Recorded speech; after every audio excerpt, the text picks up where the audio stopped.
Secretary, we are joined on Zoom by a gentleman named Sejun Park. He is a United States Army combat veteran who was shot twice while serving our country in Panama in 1989. Will you join me in thanking Mr. Park for his service to our country? Sir, I'm grateful for every single person that has served our country and follows our laws. Can you please tell Mr. Park why you deported him? Secretary, you promised America that you would go after the worst of the worst. But these people are not the worst of the worst. A Purple Heart recipient, a military spouse, the father of 3 Marines. And it's not just veterans and military families. You are locking up and deporting children with cancer, mothers with babies in the NICU, United States citizens. There are many problems with your leadership, but the biggest problem is this. You don't seem to know how to tell the difference between the good guys and the bad guys. Madam Secretary, how many United States military veterans have you deported? Sir, we have not deported U.S. citizens or military veterans. I don't believe you served in the military. I haven't either, but I think you and I can agree that as Americans, we owe everything to those who have served our country in uniform, particularly those who have served in combat. Do you agree with that? Sir, I believe that people that are in this United States that are citizens have legal status here. Madam Secretary, we are joined on Zoom by a gentleman named Sejun Park. He is a United States Army combat veteran who was shot twice while serving our country in Panama in 1989. Like many veterans, he struggled with PTSD and substance abuse after his service. He was arrested in the 1990s for some minor drug offenses, nothing serious. He never hurt anyone besides himself, and he's been clean and sober for 14 years. He is a combat veteran, a Purple Heart recipient. He has sacrificed more for this country than most people ever have. Earlier this year, you deported him to Korea, a country he hasn't lived in since he was 7 years old. Will you join me in thanking Mr. Park for his service to our country? Sir, I'm grateful for every single person that has served our country and follows our laws. Can you please tell Mr. Park why you deported him? Every one of them needs to be enforced. But you understand that many veterans struggle with PTSD, many veterans struggle with substance abuse challenges. This man took 2 bullets for our country. You have broad authority, by the way, as Secretary, to issue humanitarian parole, to do deferred action. Will you commit to at least looking at Mr. Park's case to see if you can help him find a pathway back to this country that he sacrificed so much for?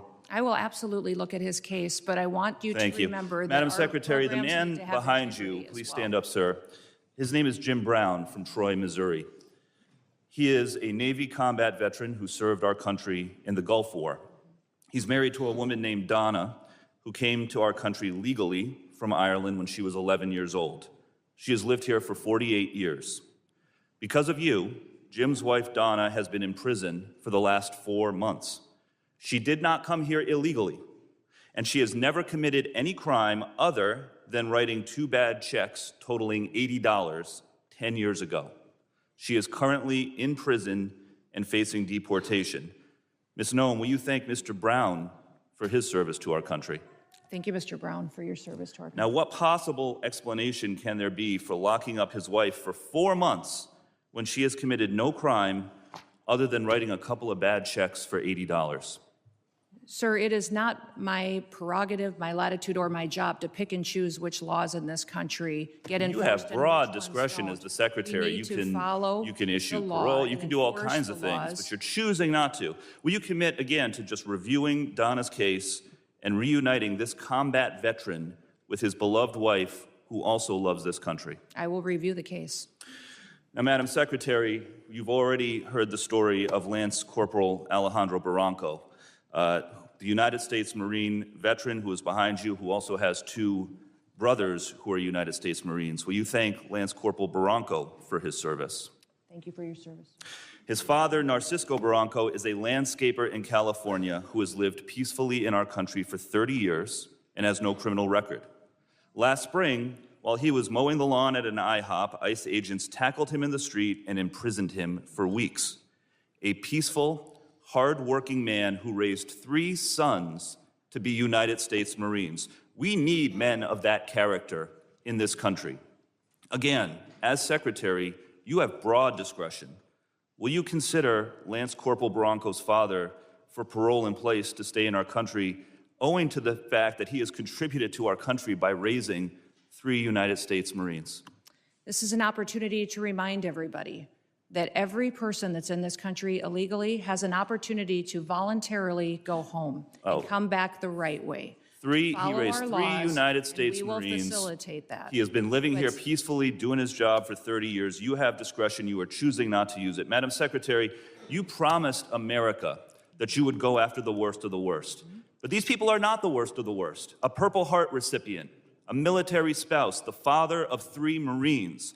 And it's not just veterans and military families. You are locking up and deporting children with cancer, mothers with babies in the NICU, United States citizens. There are many problems with your leadership, but the biggest problem is this. You don't seem to know how to tell the difference between the good guys and the bad guys.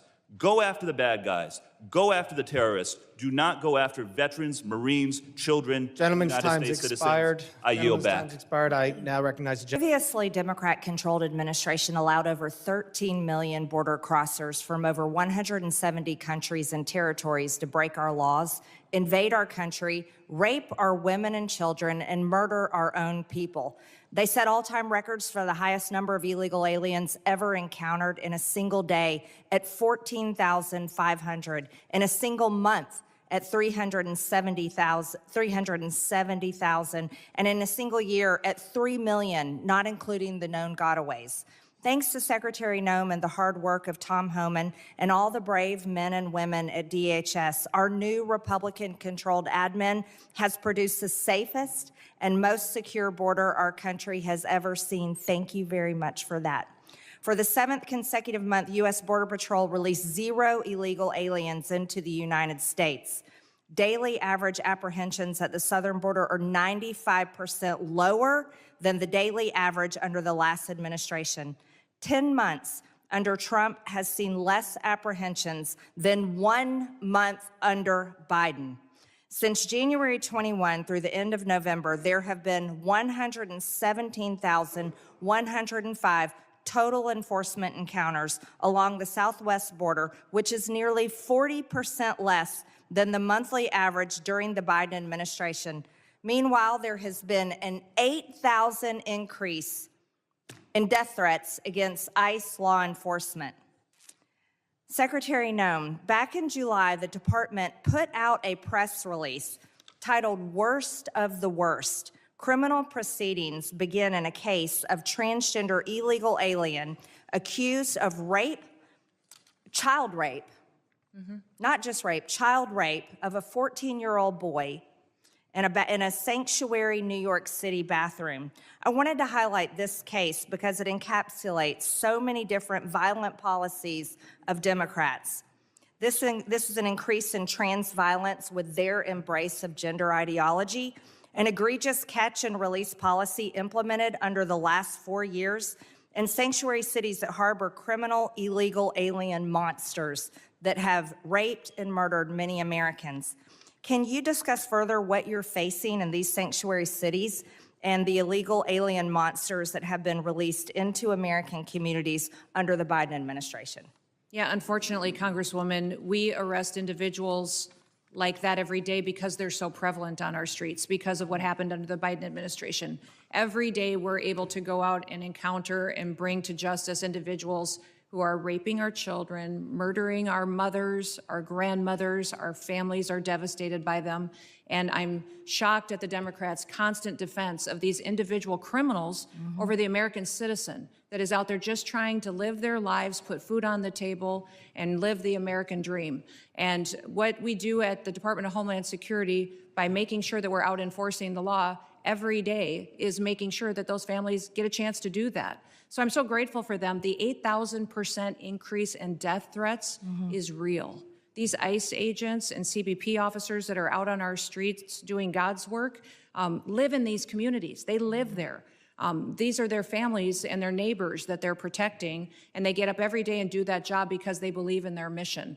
They take an oath, and they are honorable men and women who are serving with greatness during a challenging time when activists and radicals attack them and put their lives in danger. I think it's shameful to see the defense of individuals who break our laws. We are a nation of laws. If we are not a nation of laws, we're no nation at all. And that is what we are doing every day, is following those. If you guys don't like the law, go change it. That's your job. You don't complain. I was raised by a dad who said we don't complain about things. We fix them. Well, go fix them. If you don't like the law, quit bellyaching, quit hitting and attacking our ICE officers, quit going out and protesting and screaming vile things at them, quit calling them names. We wouldn't let our children do that. Go do something that actually matters by having an honest debate and changing the law. That's your jobs. You all should be fired, in my viewpoint.